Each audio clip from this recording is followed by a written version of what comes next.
누가가 썼습니다.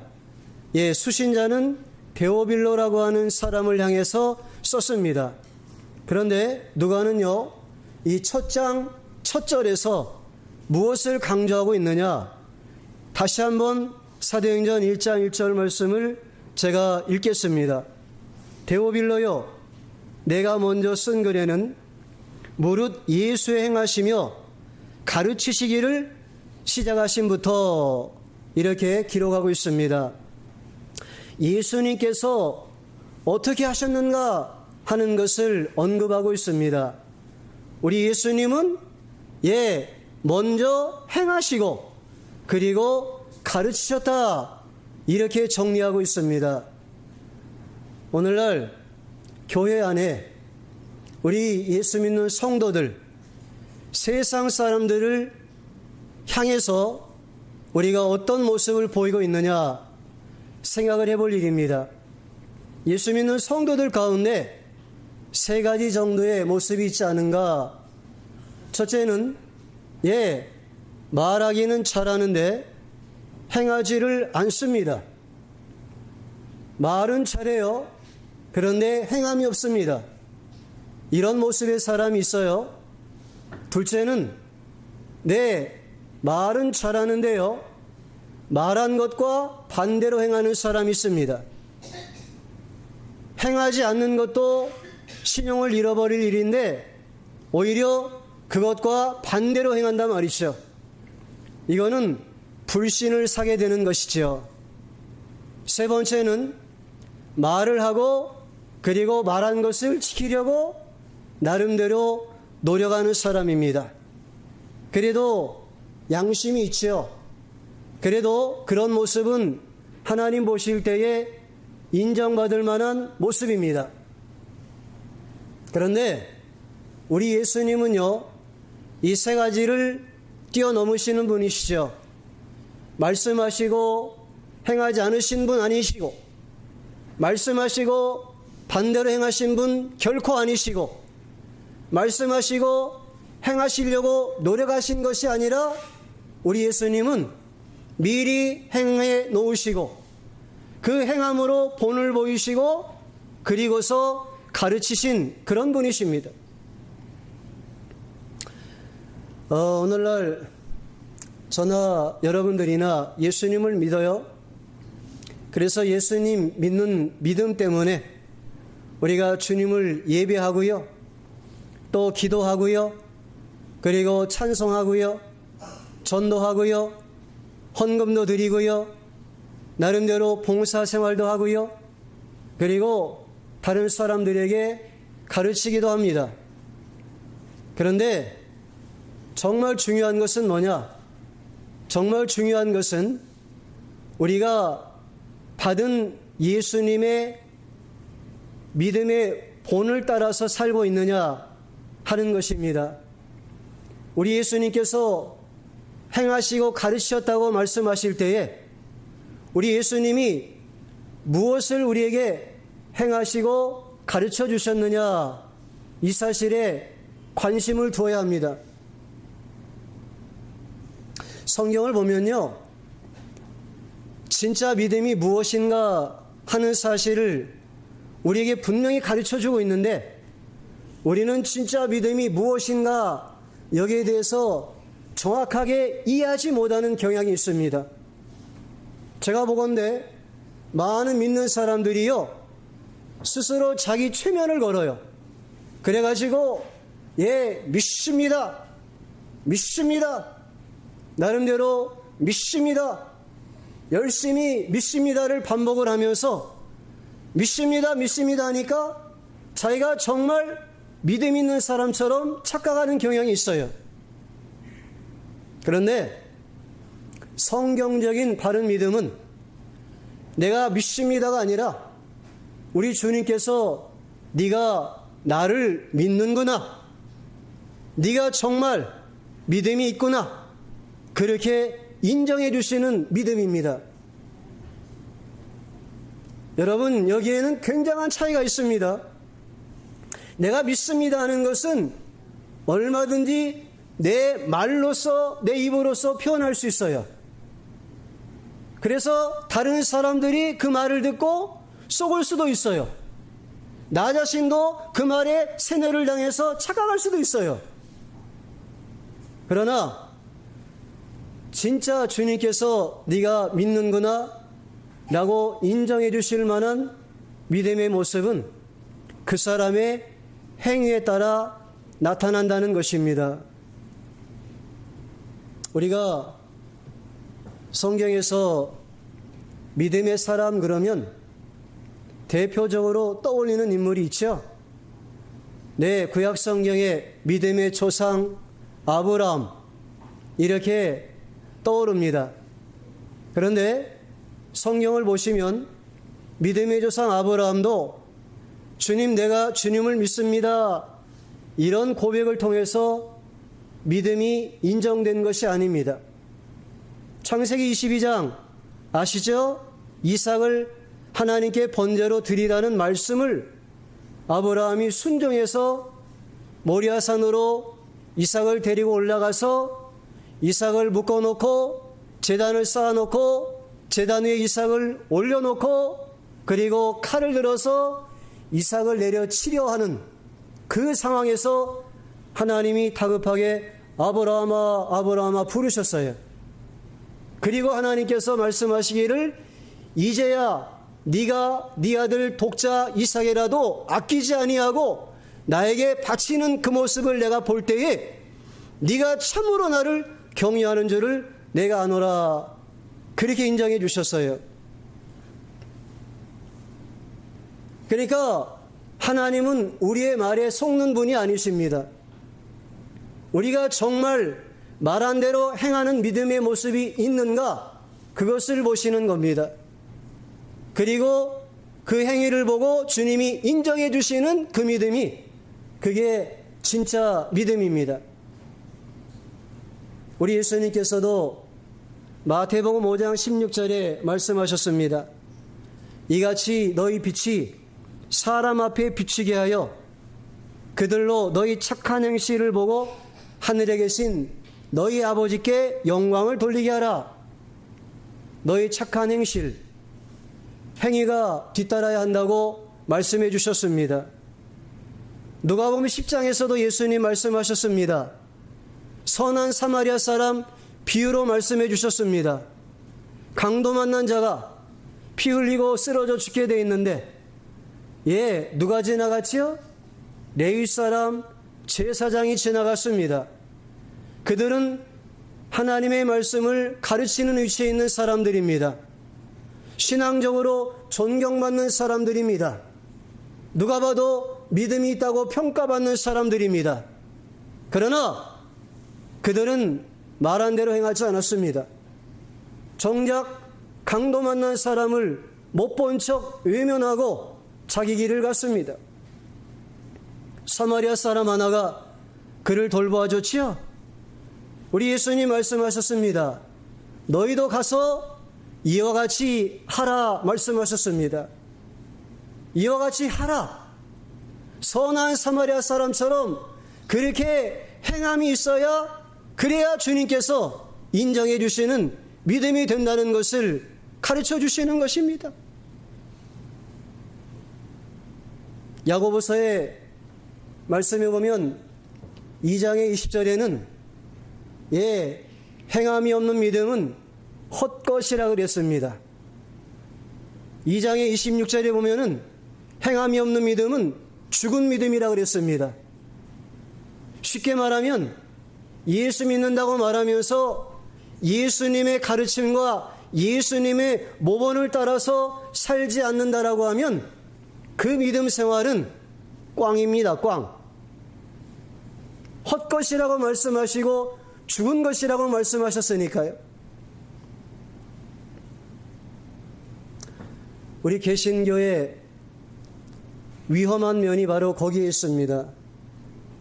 원래 루터가 종교개혁을 일으킬 당시에는 사실 카톨릭에 대한 반발 때문에 종교개혁을 일으켰습니다. 근데 카톨릭의 가르침의 핵심은 행함이었습니다. 그들은 예수를 구주로 믿고 구원받는 이 진리에 온전히 집중하지 못했습니다. 예수를 믿어도 착하게 살아야 된다. 선한 행실이 있어야 된다. 그래서 하나님 앞에 그가 행한 악보다 선에 대한 무게가 더 무거워야 구원을 받는다. 이런 가르침이었습니다. 루터가 성경을 보니까 그게 아니에요.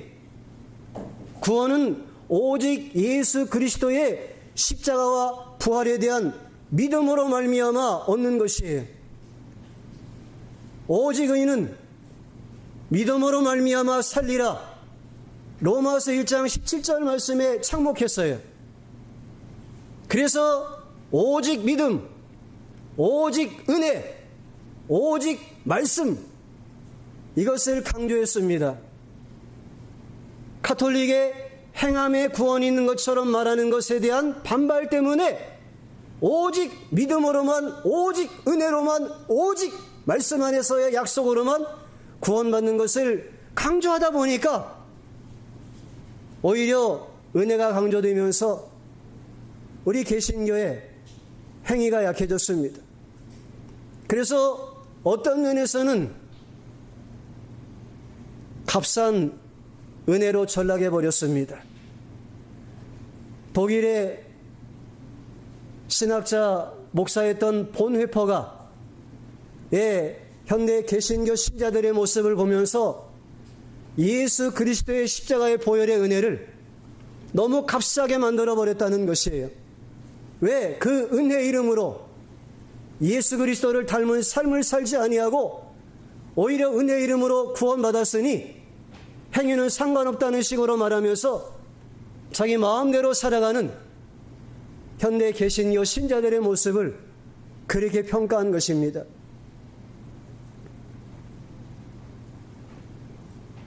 오늘 말씀에 우리 예수님께서는 행하시며 가르치시기를 시작하셨다 그러셨습니다. 그러면 우리 예수님께서 행하셨다 했을 때에 예수님이 무엇을 행하셨는가? 우리가 이 사실을 바로 이해해야 되겠죠? 그래야 우리도 예수님을 닮은 행함을 가지고 살 수 있지 않겠습니까? 예수님의 행하심, 그것이 물론 한두 가지로 정리될 수 있는 내용이 아닙니다. 그러나 본질은 원래 복잡하지 않습니다. 본질은 원래 간단합니다. 예수님의 행하심의 본질은 뭐냐? 그것은 사랑입니다. 예수님은요, 이 땅에 오셔서 하나님의 사랑을 온전히 행하신 분이에요. 그리고 하나님의 사랑을 행하셨을 뿐만 아니라 그 사랑을 행하도록 제자들에게 가르쳐 주셨고 오늘 우리들에게도 명하셨습니다. 전혀 그런 의미에서 우리가 일반적으로 요한복음 3장 16절이 성경 전체 요절이다 이런 이야기 하는데요. 요한복음 3장 16절이 성경 전체의 요절이지만 거기에 요절 하나가 더 붙어야 된다고 생각을 하는 사람입니다. 하나님이 세상을 이처럼 사랑하사 독생자를 주셨으니 이는 저를 믿는 자마다 멸망치 않고 영생을 얻게 하려 하심이니라. 아멘.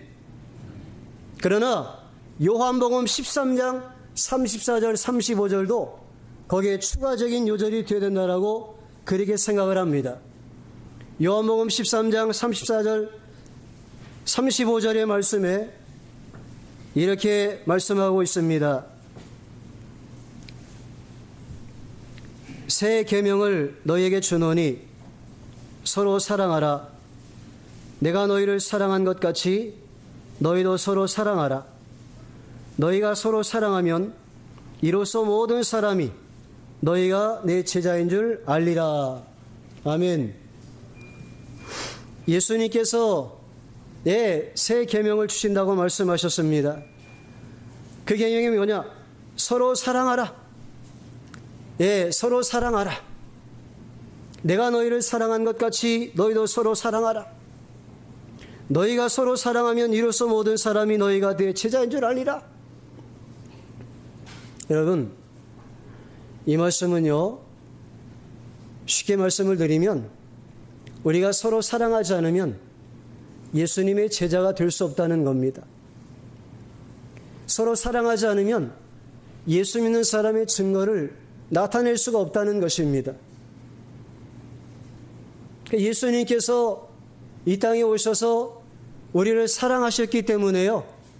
네, 십자가에 피 흘려 죽기까지 하신 거예요. 그래서 우리에게도 그 사랑의 본을 보여주시고 우리도 서로 사랑하라고 명하신 겁니다. 전요 신앙생활하면서 참 이해가 안 되는 한 가지 의문이 있습니다. 그게 뭐가 있는가 하면 제 주변에서도 가끔 그런 사람을 봐요. 심지어 한 교회에서도 그런 사람들이 있어요. 자기가요, 교회 어떤 형제 자매가 있는데 그 형제 자매한테 상처받은 게 있어가지고 그 형제나 그 자매에 대해서 도무지 용서가 안 된대요. 용서를 못 하겠대요. 그런 이야기 들으면서, 그런데 그분이 보통뿐이 아닙니다. 수십 년 동안 예수 믿는다고 신앙생활을 해오신 분입니다. 교회 직분도 있는 분입니다.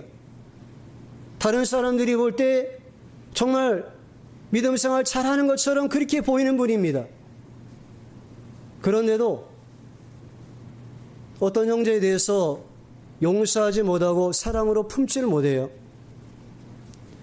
여러분, 이것이요, 이게 이론적으로 불가능한 얘기입니다. 왜 이론적으로 불가능한 얘기냐? 예수님의 십자가를 통해서 내가 죄사함을 받았습니다. 예수님의 십자가의 죽음을 통해서 예수님이 나를 살리시려고 대신 죽어주신 그 놀라운 사랑을 내가 입었습니다. 십자가라고 하는 것이 궁극적으로 그거거든요. 내 죄를 사해 주시고 하나님의 아들이 대신 죽어주심으로 내 생. 그런데 내가 그 용서를 받고 내가 그 사랑을 받았는데 다른 형제에 대해서, 자매에 대해서 용서하지 못해요? 사랑하지 못해요? 그 말은요, 어떤 차원에서 해석을 하면 나는 아직 예수님을 믿지 않습니다, 이런 뜻하고도 이치가 될 수 있는 아주 위험한 말입니다. 개인적으로 저도 예수님을 영접하기 전에, 인격적으로 예수님을 만나기 전에 이 사회생활 하면서 좀 죄송합니다. 이 사회생활 하면서요, 인간 같지 않은 인간들을 많이 봤어요.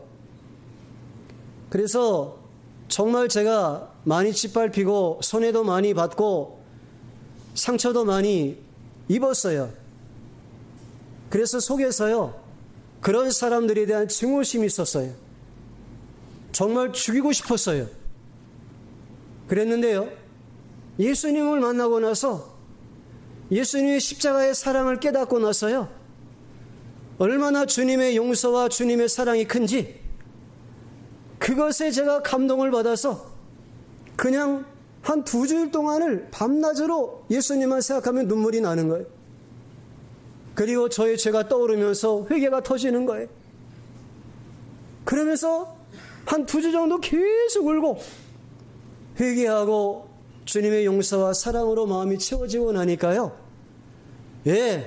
그 눈물 속에서 다른 사람에 대해서 미워했던, 아주 얼음처럼 냉랭하게 얼어있던 이 마음이 다 녹아져 버렸어요. 그래서 모든 사람들이 다 사랑스러워요. 모든 사람들이 다 천사처럼 아름답게 보여져요. 진짜 예수님을 인격적으로 만나셔서 여러분들이 정말 예수님의 십자가와 그 부활의 구속의 은혜를 경험하셨다라고 하면 용서 못할 사람이 없는 줄로 믿습니다. 사랑하지 못할 사람이 없는 줄로 믿습니다. 미운 사람이 한 사람도 없어야 돼요. 그게 정상입니다. 우리가 사랑할 때에 그 사랑이 말처럼 쉬운 것은 아니죠.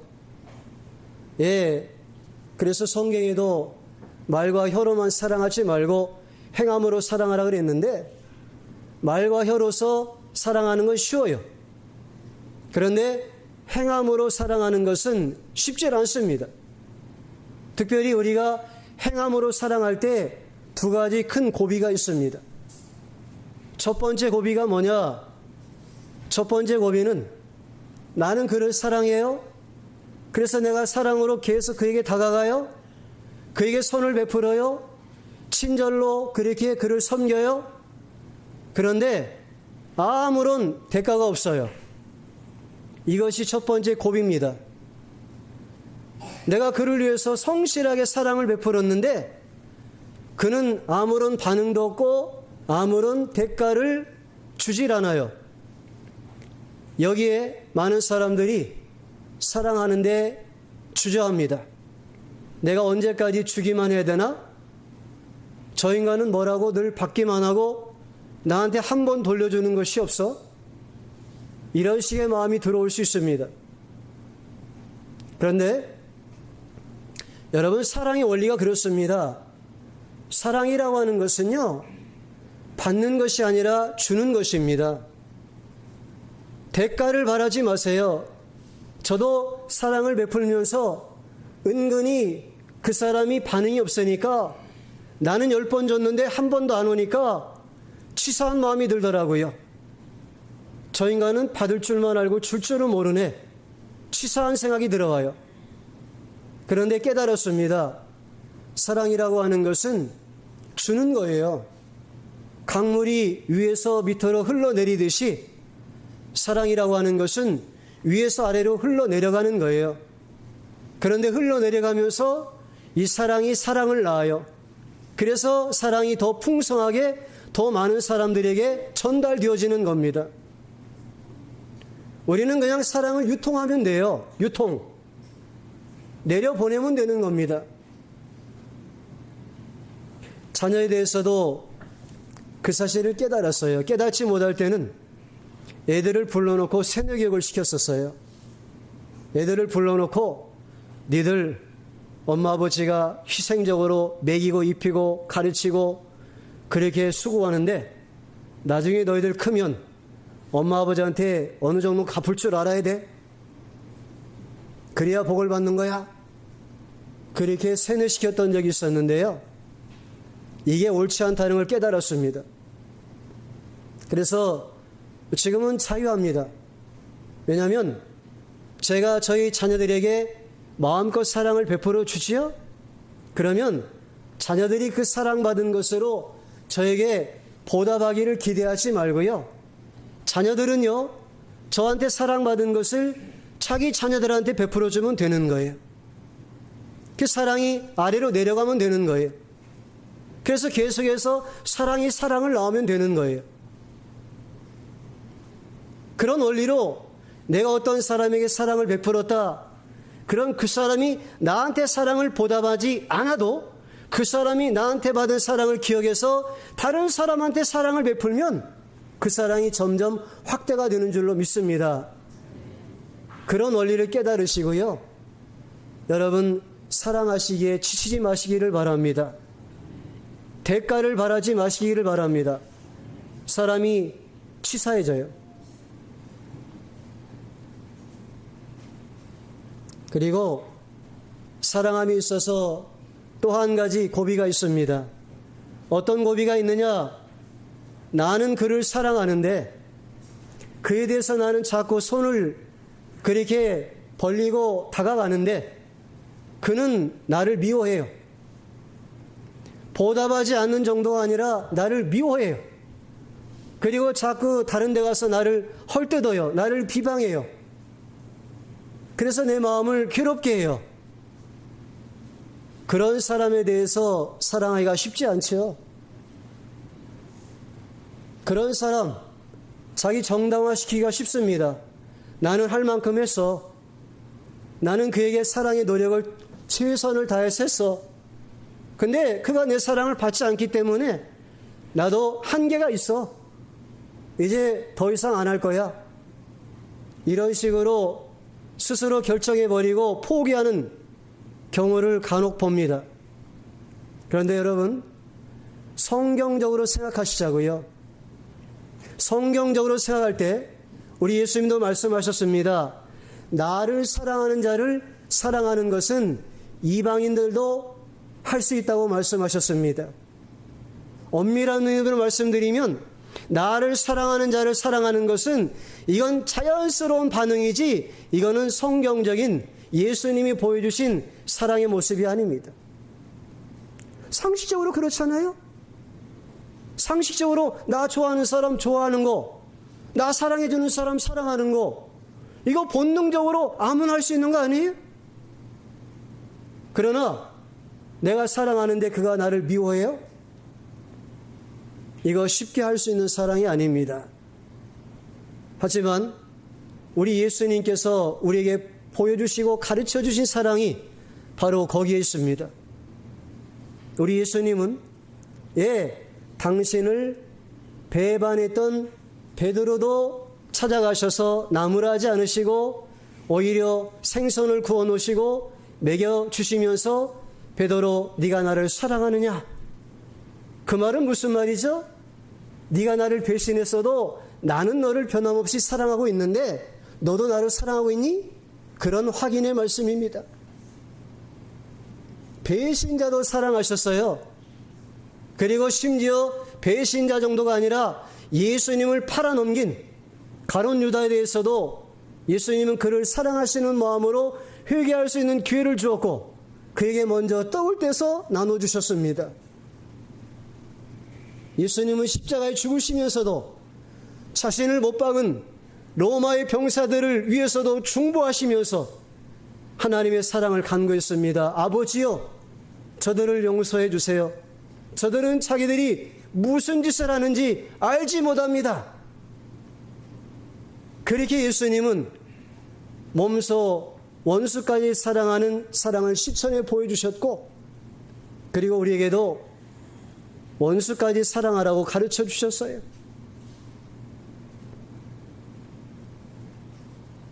그러니까 우리가 내가 사랑하는데 그 사람이 나를 자꾸 미워해요. 그러면요, 어떤 면에서는 진짜 내가 예수님의 사랑을 실천할 수 있는, 예수님을 한번 닮아서 예수님 닮은 믿음의 사람으로 나타날 수 있는 영적인 수입을 얻는 기회예요.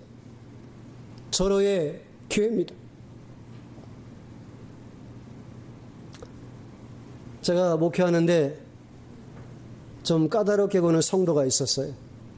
이 성도는 참 정말 저를 많이 괴롭혔어요. 힘들게 했어요.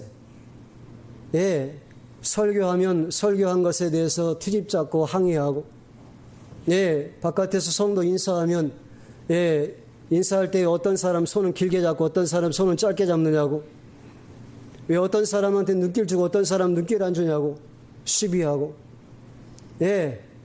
신방을 가면 목사가 돈 있는 사람, 괜찮은 사람 집은 신방 자주 가는데 가난한 사람은 관심 없는지 신방 안 간다고 그러고, 뭐 자기 생각으로 다 판단하는 거죠. 원래 목사 위치가 그런 겁니다.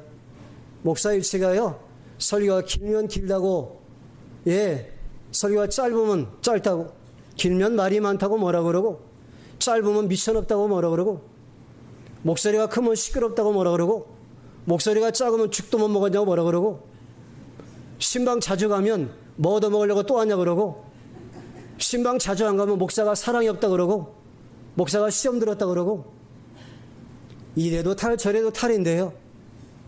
하여튼 그분은 매사에 탈이었어요.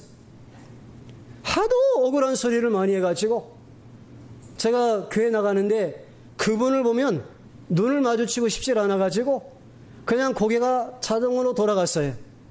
그분이 계시면 고개가 자동으로 돌아가요. 보기 싫어서. 근데 목사가 양심이 있잖아요. 양심이 있으니까 그런 마음을 어떻게 목양을 하겠어요. 그래서 하나님 앞에 작정하고 금식을 했어요.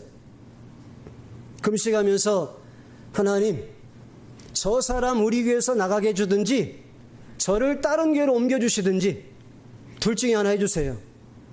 도무지 저 사람과 함께 신앙생활을 못하겠어요. 그렇게 작정하고 기도한 적이 있었어요. 아주 오래된 얘기입니다.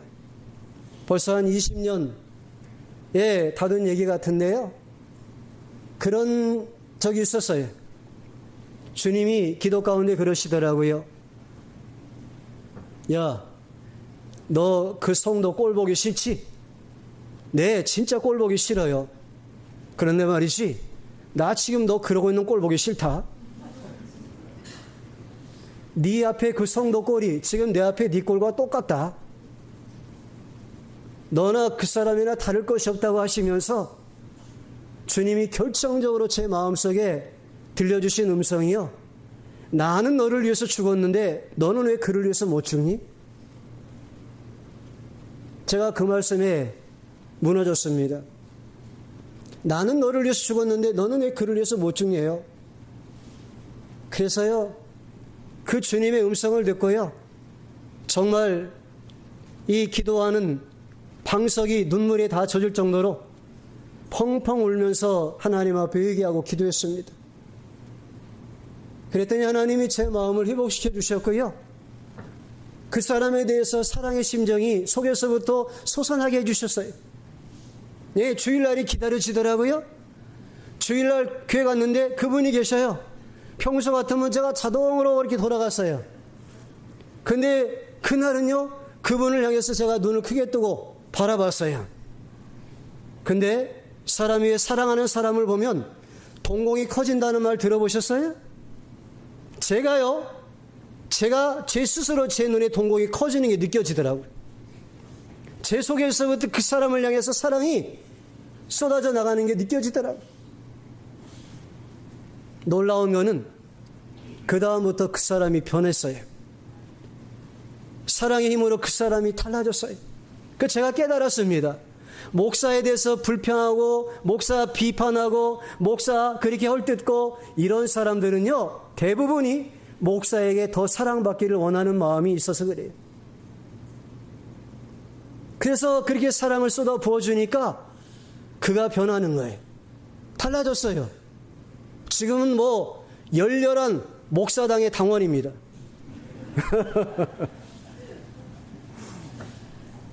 그래서 누가 목사 흠집 잡지요? 그분이 나서가지고 뭔 소리 하는 거야?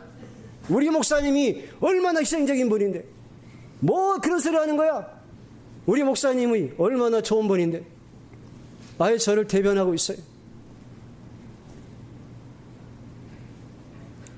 그렇게 나를 미워하는 사람에 대해서도 사랑할 수 있게 되는 주님의 사랑의 능력을 소유하시기를 바랍니다. 사랑만이 진정한 힘이에요. 사랑만이 사람을 변화시킬 수 있는 능력이 있어요.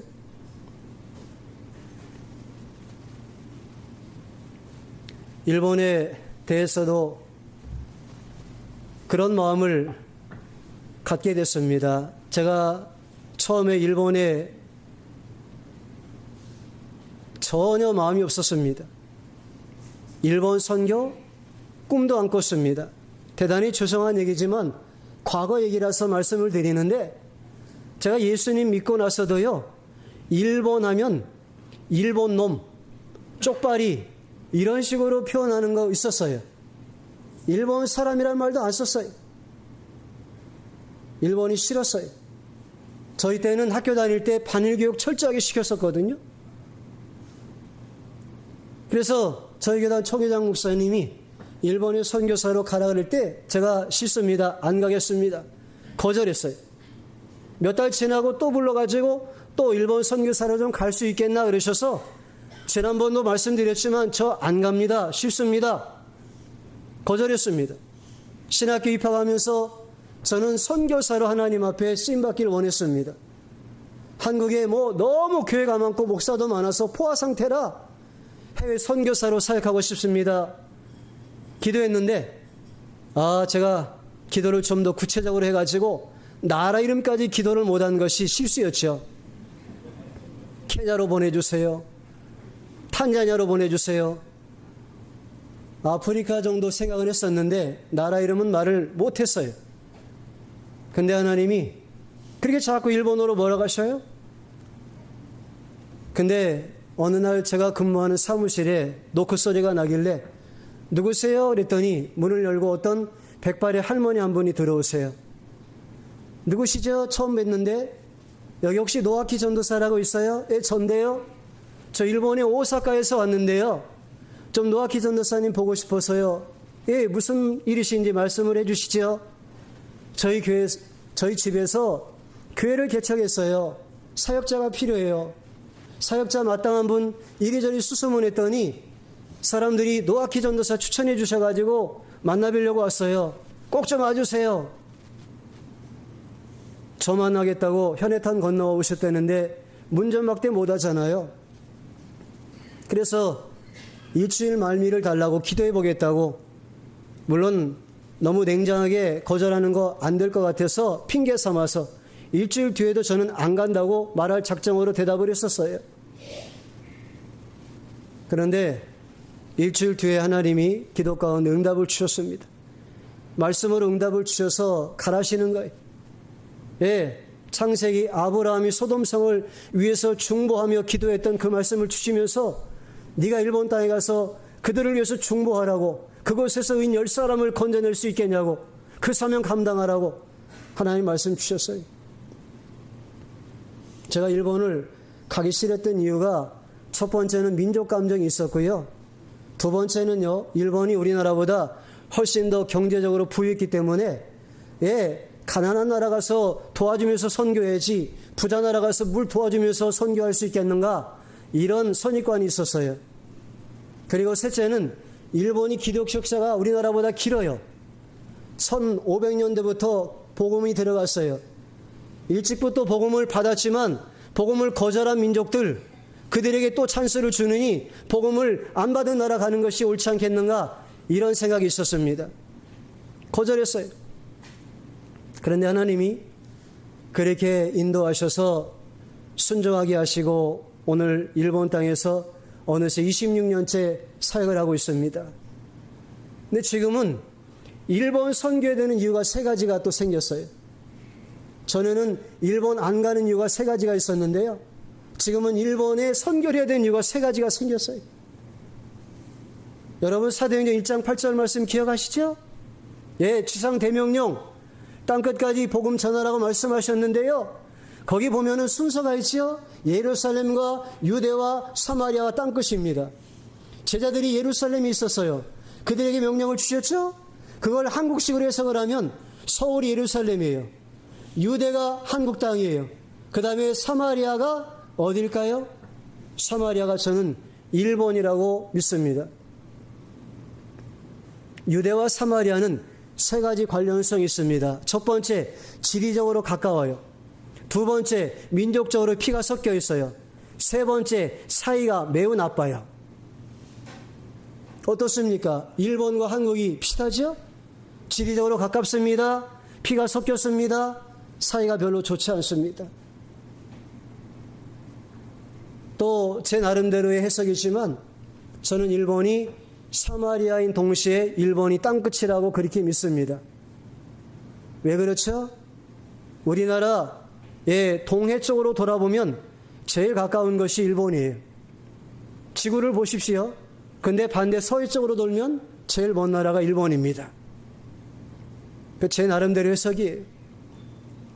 그래서 하나님께서 그렇게 민족 감정이 있었고 원수처럼 여겼던 일본 땅에서 오직 예수님의 그 십자가의 사랑만 증거하게 하셨어요.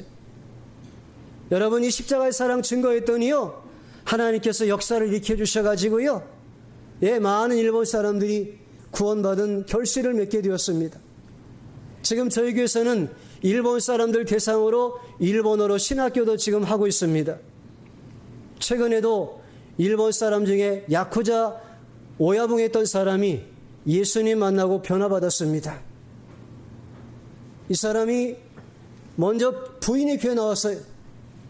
부인이 알코올 중독에다 우울증에다가 지금도 보면 이 손목에 자살을 여러 번, 6번이나 자살을 시도했대요. 예. 그래가지고 죽으려고 애를 썼는데 남편이 발견해서 바로바로 병원 가서 살리고, 그런데 병원에 오랫동안 다녔어도 입원도 여러 번 했어도 도무지 낫질 않아요. 그런데 그 부인이 어느 날 교회를 다니고 싶다 그래서 남편이 수소문해가지고 저희 교회를 데려왔어요. 아내가 한 1년 동안 교회 다니면서 말씀 공부하면서 변화를 받았어요. 주의 성령께서 그렇게 역사하셨어요. 그래서요, 우울증도 나았고요. 예, 알코올 중독도 치료가 됐어요. 사람이 얼굴이 달라졌어요. 처음에 거의 시체가 돼서 왔는데 지금은 얼마나 얼굴이 그렇게 밝고 환한지 몰라요. 생기가 넘쳐요. 가장 가까운 데서 본 남편이 놀랬어요. 남편이 야쿠자 오야붕을 했던 사람인데 남편이 놀래가지고 아니 어떻게 이런 일이 있느냐. 그렇게 오랫동안 병원 다니고 약 먹고 치료해도 안 닿았는데 희한한 교회다. 나도 한번 나가보자. 남편이 나왔습니다. 그 남편도 성령께서 역사하셨습니다. 이분도 예수님을 온전히 만나서 변화를 받았어요. 변화받고 새 사람이 되었습니다. 지금은요, 이분이 매일같이 새벽 기도도 나와요. 신학교도 와서 청강생으로 공부하고 있어요. 예. 그러면서 저한테 하는 얘기가 목사님, 우리 예수님이 정말 특별하신 분이신데요. 우리 예수님은 마치 불도저 같으세요. 불도저인데 핸들이 없는 불도저 같으세요. 무슨 뜻이죠? 저는 예수님에 대해서 불도저, 핸들이 없는 불도저 이런 표현을 처음 들어봅니다.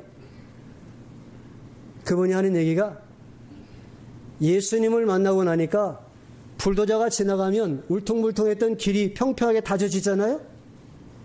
자기 마음속에 예수님이 지나가서 마음의 길이 평평하게 다져졌대요. 자기 마음이 평안하대요. 예수님 만나기 전에는 늘 마음이 불안하고 어떤 그 두려움이 있었고 그랬는데 예수님 만난 다음에 항상 평안하고 너무 좋대요. 그리고 핸들이 없다고 하는 건 무슨 뜻이냐? 이거는요, 예수님을 사람이 마음대로 조정을 못 하잖아요.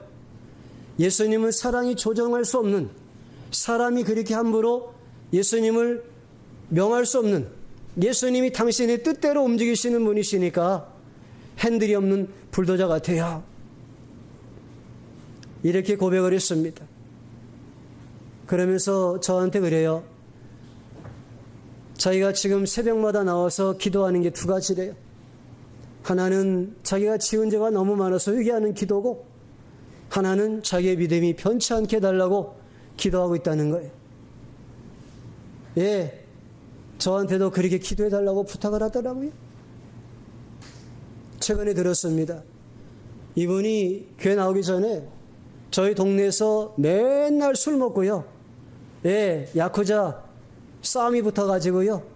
예, 늘 싸움질을 하고 소란을 피우던 사람인데 얼마 전에 경찰을 만났더니 경찰이 그러더래요. 당신이 교회 나간 다음부터 우리 동네가 조용해졌다고. 이번이 또 전도에 열이 나가지고요. 저한테 목사님, 저 같은 불쌍한 중생들이 많아요. 불쌍한 영혼들이 많아요. 그들 위해서 좀 목사님 수고해 주세요. 그래요? 해야죠. 그러면 가요. 어디로요? 형무소로요. 제 후배들이 지금 형무소에 있어가지고 가서 좀 그들 전도해 주세요. 그래서 제가 또 형무소도 여러 번 따라가서 전도하고 그런 일들이 있습니다. 여러분, 무엇이 이렇게 사람을 변화시키는 능력이 있습니까? 여러분, 절대 사람이 사람을 변화시킬 수 있는 능력이 없습니다. 오직 예수님의 십자가의 사랑의 능력인 줄로 믿습니다. 예, 이 능력을 우리 예수님께서 행하시고 가르쳐 주셨고 우리에게도 주셨습니다. 그러므로 우리에게도 그 사랑이 있는 줄로 믿습니다. 우리도 그 사랑을 말과 혀로서만이 아니라 행함으로써 증거를 보이고 그 능력 역사가 나타나게 하는 그런 살아있는 하나님의 거룩한 백성들로 살아가야 될 줄로 믿습니다. 그런 삶을 살아내시는 주의 백성들 되시기를 주 예수님의 이름으로 축복합니다. 아멘. 기도하시겠습니다.